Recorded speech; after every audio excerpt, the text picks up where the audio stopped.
आज हम आपको रामायण का एक अनोखा किस्सा सुनाने जा रहे हैं, जब शांत और सरल स्वभाव की माता सीता ने क्रोध में आकर भयंकर श्राप दिया था। यह श्राप उन प्राणियों को दिया गया था जिन्होंने माता सीता और भगवान राम के समक्ष झूठ बोला था। आइए जानते हैं इस रोचक किस्से के बारे में।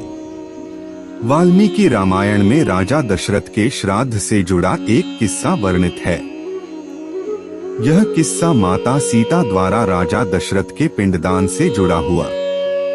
कथा के अनुसार वनवास के दौरान भगवान राम, सीता माता और लक्ष्मण पितृपक्ष के समय श्राद्ध करने के लिए गया धाम पहुँचे थे। श्राद्ध की विधि में प्रयोग होने वाली आवश्यक सामग्री को जुटाने के लिए प्रभु श्री राम और लक्ष्मण नगर की ओर चले गए।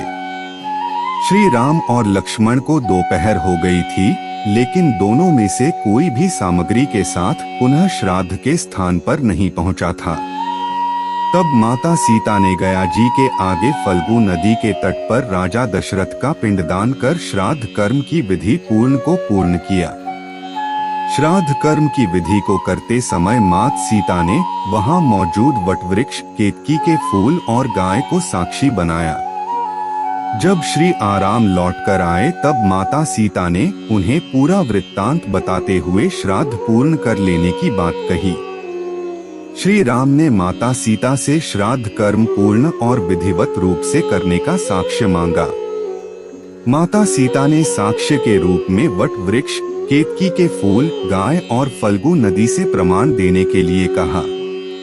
तब केतकी, गाय और फल्गु नदी ने श्री राम के समक्ष झूठ बोल दिया और गलत गवाही दी। मात्र एक वट वृक्ष ने सत्य कहा और माता सीता द्वारा राजा दशरथ के पिंडदान की बात स्वीकारी।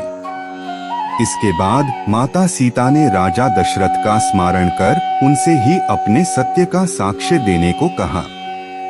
राजा दशरथ प्रकट हुए और उन्होंने भी माता सीता के पक्ष में उचित और सत्य बोला। इसके बाद माता सीता ने झूठ बोलने पर केतकी फूल, गाय और फल्गु नदी को श्राप दिया। फल्गु नदी को बिना पानी के रहने, गाय को झूठा खाने और केतकी को पूजा में वर्जित होने का श्राप दिया। वहीं वट वृक्ष को सत्य बोलने पर वरदान दिया कि वह सुहाग का प्रतीक माने जाएंगे। जो भी सुहागिन वट वृक्ष की पूजा कर पति की लंबी आयु के लिए प्रार्थना करेगी, उसकी पूजा सफल होगी। तो ये थे वो 5 प्राणी जिन्हें माता सीता ने क्रोध में दिया था भयंकर श्राप। अगर हमारी स्टोरीज से जुड़े आपके कुछ सवाल हैं तो वो आप हमें नीचे दिए कमेंट बॉक्स में बताएं। हम आप तक सही जानकारी पहुंचाने का प्रयास करते रहेंगे।